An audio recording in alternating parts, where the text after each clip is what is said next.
আসসালামু আলাইকুম। আসসালামু আলাইকুম। জনাব আপনার পরিচয় বলেন। মোহাম্মদ হোসেন আলী।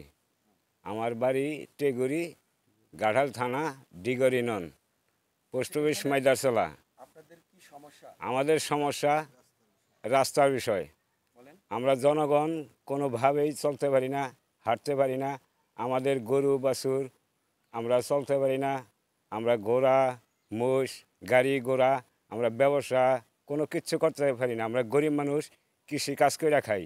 আমরা এই দুটা সবজি বুনি, বাজার ঘাটে নিতে পারি না রাস্তার নিগা। আপনারা দেখেন এই যে কতগুনা রোগ, গৃহবন্দী কেদা, এই কেদাটা আমরা কোনোভাবেই চলতে পারি না। আমরা খুব দরিদ্র, আমরা কাজ করে খাই চকে বাচরে, কোনো আবেদন কোনো কিছু চাই না। আমরা সরকার যা বলে নিয়ন্ত্রণেই আমরা থাকি। আমাকেও শুধু চাই আমরা রাস্তা।